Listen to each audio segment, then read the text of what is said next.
Captain Shakeel colonel marks کی لاش کو اس دروازے کے قریب پھینک دو، عمران نے کیپٹن شکیل سے کہا تو کیپٹن شکیل نے اس کی ہدایت پر فوراً عمل کیا اور جیسے ہی لاش فرش پر گری اس کے ساتھ ہی پلک چھت سے ایک بار پھر ریز فائر ہوئیں اور کرنل مارکس کی لاش بھی پلک چپکنے میں جل کر راکھ ہو گئی اور اس کے ساتھ ہی عمران کے ستے ہوئے چہرے پر اطمینان کے تاثرات ابھر آئے۔ اس دروازے کے پیچھے لیبارٹری کا بڑا ہال ہے۔ سپر کمپیوٹر جس پاور کا ہے، اس پاور کے تحت وہ ایک گھنٹے میں زیادہ سے زیادہ 3 بار یہ طاقتور ریز فائر کر سکتا ہے اور ہر پوائنٹ سے ایک بار ہی ریز فائر ہو سکتی ہے، اس لیے اب ایک گھنٹے سے پہلے ریز دوبارہ فائر نہیں ہو سکتی اور ہم نے اندر داخل ہوتے ہی اندر موجود تمام افراد کا خاتمہ کرنا۔ عمران نے مڑ کر اپنے ساتھیوں سے کہا اور سب نے اس بات میں سر ہلا دیا۔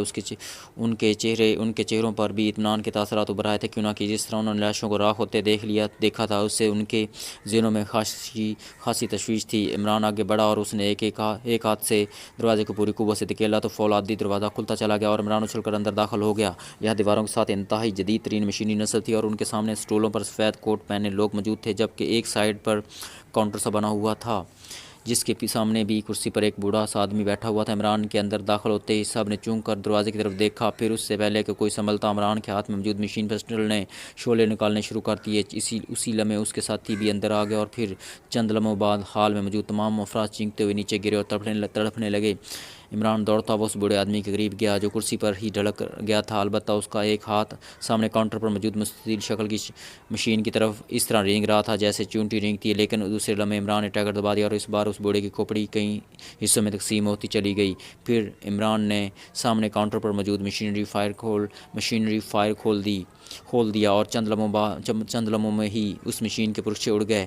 میں نے سپر کمپیوٹر کو تباہ کر دیا ہے، عمران نے کہا اور اس کے ساتھ ہی وہ مڑا اور سائڈ پر موجود ایک اندھے شیشے کے دروازے کی طرف بڑھ گیا۔ اس نے دروازہ کھولا تو دوسری طرف ایک راہداری تھی، وہ راہداری میں دوڑتا ہوا آگے بڑھ گیا، اس کے پیچھے اس کے ساتھی بھی تھے کہ اچانک راہداری کے آخر میں موجود ایک دروازہ کھلا اور ایک بوڑھا آدمی جس کی آنکھوں پر اینک تھی کھلے ہوئے دروازے سے باہر آیا ہی تھا کہ عمران نے اس پر چھلانگ لگا دی اور وہ بوڑھا چینکتا ہوا سامنے والی دیوار سے ایک دھماکے سے ٹکرایا اور دوسرے لمحے نیچے گر کر ساخت ہو گیا۔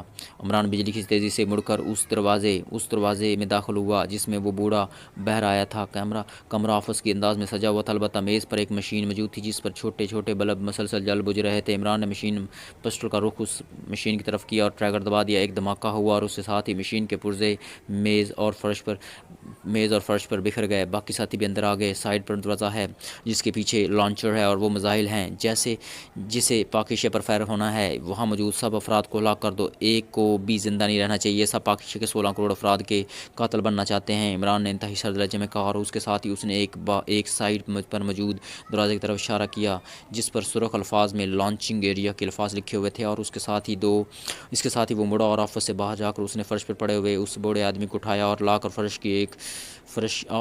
کر آفس کی ایک کرسی پر ڈال دیا اور پھر اس نے دونوں ہاتھوں سے اس کی ناک اور منہ بند کر دیے۔ تھوڑی دیر بعد جب اس بوڑھے کی جسم میں حرکت کے آثار نمودار ہونا شروع ہو گئے تو اس نے ہاتھ اٹھائے اور مشین پسٹل نکال لیا۔ بیٹھے رہو ورنہ گولی مار دوں گا، عمران نے انتہائی سرد لہجے میں کہا تو وہ بوڑھا اسی طرح اچھلا جیسے اس کے جسم میں اچانک ہائی وولٹیج الیکٹرک کرنٹ گزر رہا ہے۔ تم کون ہو؟ یہ کیا مطلب؟ اس بوڑھے نے سامنے موجود عمران کی طرف دیکھتے ہوئے انتہائی حیرت بھرے لہجے میں کہا، کیا اینک کے بغیر تمہیں سب کچھ صاف نظر آ رہا ہے؟ عمران نے کہا تو کیوں نہ کہ بوڑھے کی دیوار کے ساتھ ٹکراؤ سے اینک گر کر ٹوٹ گئی تھی۔ اینک؟ او میری اینک، مگر وہ تم نے کیا کیا ہے؟ کہاں گئی یہ کیا ہوا؟ تم کون ہو؟ بوڑھے نے ہاتھ اٹھا کر اپنے چہرے پر اینک کے چیک کرتے ہوئے کہا اور عمران سمجھ گیا کہ وہ اینک کے صرف پڑھنے کے لیے استعمال کرتا تھا۔ تمہارا نام ڈاکٹر ریمنڈ ہے اور تم اسرائیلیوں کو اس لیبارٹری میں لانچنگ میزائل کے انچارج ہو اور یہ میزائل فائر کر کے تم پاکیزہ ایٹمی مراکز تباہ کرنا چاہتے ہو؟ بولو، عمران نے انتہائی سرد لہجے میں کہا۔ وہ اس بوڑھے کے بولتے ہی اسے پہچان گیا تھا، اس کا کمرہ آفس کے انداز میں سجا ہوا تھا، اس لیے عمران سمجھ گیا کہ وہ ڈاکٹر ریمنڈ ہے۔ تم کون ہو؟ کیا مطلب؟ ڈاکٹر ریمنڈ نے انتہائی بوخلائے ہوئے لہجے میں کہا، میرا نام علی عمران MSc DSc آکسن اور یہ میرے لیے اعزاز کی بات ہے کہ میں پاکیزہ ہوں، عمران نے کہا تو بوڑھا ایک بار پھر اچھل پڑا۔ DSc؟ کیا تم سائنسدان ہو؟ مگر تمہیں تو ایجنٹ بتایا گیا تھا، ڈاکٹر ریمنڈ نے رک کر انتہائی حیرت بھرے لہجے میں کہا، میں ایجنٹ بھی ہوں اور سائنسدان بھی۔ کرنل مارکس اور اس کے ساتھی مارٹی کے ساتھ ساتھ لیبارٹری میں موجود تمام سب ساتھی ہلاک ہو چکے ہیں، سپر کمپیوٹر کو بھی تباہ کر دیا گیا اور اس وقت لانچنگ ایریا میں میرے ساتھی تمہارے آدمیوں کو ختم کر رہے ہیں، عمران نے کہا تو بوڑھے کا چہرہ بگڑتا چلا گیا۔ تم نے یہ سب کیسے کر دیا؟ تم نے اسرائیل کو تباہ کر دیا؟ بوڑھا یکطلب پاگلوں کی طرح اٹھ کر عمران پر جھپٹنے ہی لگا تھا کہ عمران نے ٹریگر کر دبا دیا اور وہ بوڑھا چیختا ہوا نیچے گرا اور فرش پر اس طرح پھڑکنے لگا جیسے ذبح ہوتی ہوئی بکری پھڑکتی ہے۔ تم انتہائی قابل نفرت ہو ڈاکٹر ریمنڈ، تم کروڑوں انسانوں کو قتل کرنا چاہتے تھے، عمران نے انتہائی نفرت بھرے لہجے میں کہا۔ اسی لمحے سائڈ کا دروازہ کھلا اور ایک ایک کر کے اس کے ساتھی اندر آئے۔ وہاں 20 افراد تھے، سب کو ہلاک کر دیے کہ صفدر نے کہا یہاں پھیل جاؤ اور اگر یہاں اسلحہ ملے تو اسے چیک کرو اور جو مشین بھی سلامت نظر آئے اسے تباہ کر دو، میں اس میزائل کو بیکار کر کے آتا ہوں، عمران نے کہا اور تیزی سے اس دروازے کی طرف بڑھ گیا جہاں سے اس کے ساتھی واپس آئے تھے، لیکن ابھی وہ دروازے تک پہنچا ہی تھا کہ میز پر پڑے ہوئے فون کی گھنٹی بج اٹھی۔ وہ تیزی سے مڑا اور اس نے میز کے قریب پہنچ کر فون کا ریسیور اٹھا لیا۔ میں ڈاکٹر ریمنڈ بول رہا ہوں، عمران نے ڈاکٹر ریمنڈ کی آواز میں کہا۔ ملٹری سیکیورٹی ٹو پریزیڈنٹ بول رہا ہوں، پریزیڈنٹ صاحب سے بات کریں، دوسری طرف سے کہا گیا۔ ہیلو، چند لمحوں بعد اسرائیل کے صدر کی بھاری آواز سنائی دی۔ ڈاکٹر ریمنڈ بول رہا ہوں سر، عمران نے کہا۔ وائٹ روز میزائل کب فائرنگ پوزیشن میں آئے گا؟ ڈاکٹر ریمنڈ دوسری طرف سے کہا گیا۔ بس صرف 6 گھنٹوں کا کام رہ گیا، عمران نے جواب دیا۔ آپ کی لیبارٹری میں ہر طرح سے محفوظ تو ہے نا؟ کیونکہ مجھے رپورٹ ملی کہ پاکستانی ایجنٹ وہاں پہنچ گئے تھے لیکن انہیں ہلاک کر دیا گیا ہے۔ صفدر نے کہا لیبارٹری ہر طرح سے محفوظ ہے، وہ اس میں کسی صورت داخل نہیں ہو سکتے، عمران نے جواب دیا۔ اوکے، جیسے مشن مکمل ہو آپ نے مجھے کال کر کے رپورٹ دینی ہے، دوسری طرف سے قدرے مطمئن لہجے میں کہا گیا اور اس کے ساتھ ہی رابطہ ختم ہو گیا۔ عمران نے اسے رکھ دیا۔ تمہاری یہ عشرت انشاءاللہ ہمیشہ تمہارے دل ہی میں دفن رہے گی، عمران نے بڑبڑاتے ہوئے کہا اور ایک بار پھر اس دروازے کی طرف بڑھ گیا۔ جب وہ ایک گھنٹے بعد واپس اس آفس میں آیا تو وہ اس خوفناک میزائل کو مکمل طور پر بیکار اور ناکارہ کر چکا تھا۔ اس کے ساتھی بھی وہاں پہنچ چکے تھے۔ عمران صاحب، یہاں اسلحہ کا ایک چھوٹا سا سٹور تو موجود ہے لیکن اس میں صرف 10 میگا پاور کے ڈائنامائٹ ہیں جو شاید زمین کھودنے کے لیے رکھے گئے ہیں، صفدر نے کہا۔ تو پھر تو وہ وائرلیس چارجرز ہوں گے، عمران نے کہا۔ ہاں، صفدر نے جواب دیا اور اس کے ساتھ ہی اس نے جیب سے 2 بم نکال کر عمران کی طرف بڑھا دیے۔ کافی ہیں، ان دونوں کو میزائل کے اندر رکھ کر انہیں چارج کر دو، جلدی کرو، عمران نے کہا اور صفدر سر ہلاتا ہوا تیزی سے دروازے کی طرف بڑھ گیا۔ مشینری کی کیا پوزیشن ہے؟ عمران نے پوچھا۔ تمام مشینری مکمل طور پر تباہ کر دی ہے، تنویر نے جواب دیا۔ گڈ شو، اللہ تعالیٰ کا واقعی فضل ہو گیا ہے، ورنہ اگر چند گھنٹے مزید گزر جاتے تو یقیناً یہ میزائل پاک ایشیا کے ایٹمی مراکز کو تباہ کر سکتا تھا، عمران نے کہا اور اس دروازے کی طرف بڑھ گیا جو راہداری میں کھلتا تھا۔ عمران صاحب، اب اس جزیرے سے واپسی کیسے ہوگی؟ کیپٹن شیل نے کہا۔ باہر فوجی ہیلی کاپٹرز موجود ہیں، وہ اڑا کر نکل چلیں گے، اور تو کوئی صورت نہیں، عمران نے جواب دیا۔ تو سب نے اس بات میں سر ہلا دیے۔ ساکس کا چیف رالف اپنے آفس میں موجود ایک فائل کے مطالعے میں مصروف تھا کہ پاس پڑے ہوئے فون کی گھنٹی بج اٹھی۔ رالف نے ایک نظر فون کی طرف دیکھا اور پھر اسے اٹھا لیا۔ یس، رالف بول رہا ہوں، رالف نے اپنے مخصوص لہجے میں کہا۔ مالٹر بول رہا ہوں باس، پوائنٹ 1 سے دوسری طرف سے ایک مؤدبانہ آواز سنائی دی تو رالف چونک پڑا، کیونکہ پوائنٹ 1 ایکرمین GHQ کا کوڈ تھا اور مارٹن وہاں فری ساکس کے لیے مخبری کا کام کرتا تھا تاکہ ایکرمین فوج کے بارے میں ایسی اطلاعات مہیا ہو سکیں جس میں اسرائیل کو کوئی دلچسپی ہو سکتی ہے۔ کیا کوئی خاص بات ہے مارٹن جو تم نے کال کیا ہے؟ رالف نے کہا۔ باس، کیا فونکس آئی لینڈ پر دشمن ایجنٹ کسی کارروائی میں مصروف تھے؟ دوسری طرف سے کہا گیا تو رالف بے اختیار اچھل پڑا۔ دشمن پاکستانی ایجنٹ وہاں پہنچے تھے لیکن انہیں ہلاک کر دیا گیا ہے۔ تم کیوں پوچھ رہے ہو؟ رالف نے کہا۔ فونکس سے ایکرمین ملٹری کے انچارج کرنل سوبرک نے پوائنٹ 1 کو رپورٹ دی ہے کہ یہاں غیر ملکی دشمن ایجنٹ وائٹ روز میزائل کے خلاف کام کرنے آئے تھے، جنہوں نے وہاں پہلے سے موجود فوجی دستے کو ہلاک کر دیا تھا، جس کے بعد انہیں دوسرے جزیرے سے وہاں بھجوایا گیا تھا۔ یہ ایجنٹ واپس جا چکے تھے لیکن اب اچانک چند نامعلوم افراد نے فونکس میں موجود ان کا ایک فوجی ہیلی کاپٹر اغوا کر لیا ہے۔ کرنل سوبرک نے جب اس ہیلی کاپٹر کے بارے میں دوسرے ہیلی کاپٹر کے ذریعے چیکنگ کرائی تو وہ ہیلی کاپٹر فونکس کے شمال مغرب میں واقع ایک جزیرے اڑاسوم پر موجود ہے، اور وہاں سے رپورٹ ملی ہے کہ اس ہیلی کاپٹر سے 4 مرد اور 2 عورتیں باہر آئیں اور انہوں نے وہاں سے ایک بڑی لانچ اڑائی اور نکل گئے، جس پر پوائنٹ 1 کے حکام نے کرنل سوبرک کو مکمل اور تفصیلی تحقیق کا حکم دیا۔ میں نے اس لیے آپ کو کال کیا کیونکہ اس میں وائٹ روز میزائل ایریا اور غیر ملکی دشمن ایجنٹوں کا ذکر آیا ہے، دوسری طرف سے مارٹن نے جواب دیتے ہوئے کہا۔ یہ رپورٹ کب موصول ہوئی ہے؟ رالف نے ہونٹ چباتے ہوئے کہا۔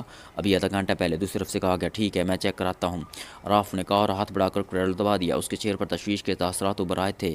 کریڈل سے ہاتھ ہٹا کر اس نے تیزی سے نمبر پریس کرنے شروع کر دیے، لیکن دوسری طرف گھنٹی بجنے کی آواز سنائی دیتی رہی لیکن کسی نے کال اٹینڈ نہ کی تو اس کا چہرہ بگڑتا چلا گیا۔ اس نے ایک بار پھر کریڈل دبایا اور ٹون آنے پر ایک بار پھر نمبر پریس کرنے شروع کر دیے۔ پہلے اس نے کرنل مارکس کو کال کی تھی لیکن وہاں سے کال اٹینڈ نہ کی گئی تو اس نے اس بار براہ راست ڈاکٹر ریمنڈ کو کال کی تھی، لیکن وہاں سے بھی جب کوئی کافی دیر تک گھنٹی بجنے کے باوجود کال اٹینڈ نہ کی گئی تو اس نے بے اختیار ریسیور کریڈل پر پٹک دیا۔ یہ کیا ہو رہا ہے؟ کیا ہو رہا ہے یہ؟ پاکیش ایجنٹ تو ہلاک ہو چکے تھے، پھر کیا ہوا ہوگا؟ رالف نے انتہائی الجھے ہوئے لہجے میں کہا۔ وہ بیٹھا ہونٹ کانٹتا ہوا اس بارے میں سوچ رہا تھا کہ نہ جانے کتنی دیر بعد فون کی گھنٹی بج اٹھی اور رالف نے ہاتھ بڑھا کر ریسیور اٹھا لیا۔ یس رالف بول رہا ہوں، رالف نے کہا۔ مارٹن بول رہا ہوں۔ دوسری طرف سے مارٹن کی انتہائی متوحش سی آواز سنائی دی۔ کیا ہوا مارٹن؟ رالف نے کہا۔ وہ مارٹن کی آواز اور لہجے کی محسوس کرتے ہی انتہائی پریشان ہو گیا تھا۔ باس فونکس جزیرہ مکمل طور پر تباہ ہو گیا ہے، پورا جزیرہ ہی صفاستی سے غائب ہو گیا ہے، ایکرمیا کے میزائل سسٹم اور اسرائیل کے وائٹ روز میزائل سمیت۔ باس، مارٹن چیختے ہوئے کہا تو رالف کو یوں محسوس ہوا جیسے اس کے کانوں میں کسی نے پگھلا ہوا سیسا ڈھیل دیا ہو۔ کیا کہہ رہے ہو؟ کیا تم پاگل ہو گئے ہو؟ رالف نے اس بار لاشعور طور پر حلق کے بل چیختے ہوئے کہا۔ میں درست کہہ رہا ہوں باس، ابھی چند لمحے پہلے فونکس کے قریبی جزیرے رولڈ جہاں ایکرمیا کا سینٹر ہے پوائنٹ 1 کو رپورٹ دی گئی ہے کہ اچانک انتہائی خوفناک گڑگڑاہٹ کے ساتھ ہی سمندر میں اس جگہ جہاں فونکس جزیرہ تھا آگ اور شعلے اس طرح دیکھے گئے جیسے آتش فشاں پھٹ بڑھتا ہے اور ہر طرف دھواں اور گرد سی پھیل گئی۔ یہ سب کچھ انتہائی خوفناک دھماکوں کے ساتھ ہوا۔ جب دھواں اور گرد چھٹی تو ہیلی کاپٹر سے چیک کیا گیا، پورا جزیرہ ہی سمندر سے غائب ہو گیا ہے اور سمندر میں ہر طرف مشینوں کے پرزے اور انسانی لاشیں تیرتی ہوئی نظر آ رہی ہیں۔ وہاں کچھ بھی نہیں بچا۔ پھر اہل حکام نے بڑی بڑی لانچوں اور غوطہ خوروں کو وہاں بھیجا تو رپورٹ ملی کہ جزیرہ کافی گہرائی تک غائب ہو گیا ہے اور وہاں موجود ہر چیز مکمل طور پر تباہ ہو گئی ہے۔ انتہائی خوفناک تباہی ہوئی ہے۔ پوائنٹ 1 سے اب وہاں اعلی حکام کی ٹیم جا رہی ہے، مارٹن تیز لہجے میں کہا۔ Oh very bad, really very bad, Ralph نے انتہائی مایوسانہ لہجے میں کہا اور اس کے ساتھ ہی اس نے ریسیور اس طرح پر رکھ دیا جیسے جواری اپنی آخری پونچی بھی جوئے میں ہار دینے کے بعد مکمل طور پر مایوس ہو جاتا ہے۔ یہ کیا ہو گیا؟ کس طرح یہ ہو گیا؟ Very bad, really very bad. اس کرنل مارکس نے تو کہا تھا کہ اس دشمن ایجنٹ ختم ہو گئے ہیں اور وائٹ روز میزائل لیبارٹری تو ہر لحاظ سے ناقابل تسخیر تھی، نہ ہی اس کے اندر کوئی جا سکتا تھا، نہ اسے کوئی اوپن کیا جا سکتا تھا۔ پھر یہ سب کیسے ہو گیا؟ رالف نے لاشعوری طور پر بڑبڑاتے ہوئے کہا اور پھر نہ جانے اس حالت میں کتنی دیر گزر گئی کہ فون کی گھنٹی بج اٹھی تو رالف نے ایک طویل سانس لیتے ہوئے ریسیور اٹھا لیا۔ رالف بول رہا ہوں، رالف نے کہا۔ ملٹری سیکرٹری ٹو پریزیڈنٹ دوسری طرف سے کہا گیا تو رالف بے اختیار چونک پڑا۔ یس، رالف نے ہونٹ بھیجتے ہوئے کہا۔ آپ فوراً پریزیڈنٹ ہاؤس آ جائیں، صدر صاحب نے ایمرجنسی میٹنگ کال کی ہے، دوسری طرف سے کہا گیا۔ اوکے میں آ رہا ہوں، رالف نے کہا اور ریسیور رکھ کر وہ ایک طویل سانس لیتے ہوئے اٹھ کھڑا ہوا۔ اس کے چہرے پر پریشانی کے تاثرات نمایاں تھے۔ تھوڑی دیر بعد اس کی کار پریزیڈنٹ ہاؤس کی طرف اڑی چلی جا رہی تھی۔ پھر جب وہ پریزیڈنٹ ہاؤس کی خصوصی میٹنگ روم میں داخل ہوا تو وہ یہ دیکھ کر چونک پڑا کہ وہاں اس کا نمبر 2 راجر پہلے سے موجود تھا۔ راجر اس کے اندر داخل ہوتے ہی اٹھ کھڑا ہوا۔ تم یہاں؟ رالف نے ضرب لہجے میں کہا۔ میں ہیڈ کوارٹر میں موجود تھا کہ ملٹری سیکرٹری کی کال آئی اور مجھے فوری طور پر یہاں پہنچنے کا حکم دیا گیا، اس لیے میں یہاں آ گیا ہوں، راجر نے مؤدبانہ لہجے میں جواب دیتے ہوئے کہا۔ ٹھیک ہے بیٹھو، رالف نے کہا اور پھر اس کے کرسی پر بیٹھنے کے بعد راجر بھی کرسی پر بیٹھ گیا۔ چند لمحوں بعد وہ کی دروازہ کھلا۔ پہلے مشین گنوں سے مسلح 2 افراد اندر داخل ہوئے، ان کے پیچھے صدر صاحب تھے۔ صدر کے اندر داخل ہوتے ہی رالف اور راجر دونوں اٹھ کھڑے ہو گئے اور انہوں نے انتہائی مؤدبانہ انداز میں صدر کو سلام کیا۔ تشریف رکھے، صدر نے سرد لہجے میں کہا اور خود اپنے لیے مخصوص کرسی پر بیٹھ گئے۔ سامنے ایک بڑی سی میز تھی جس پر سرخ رنگ کا فون موجود تھا۔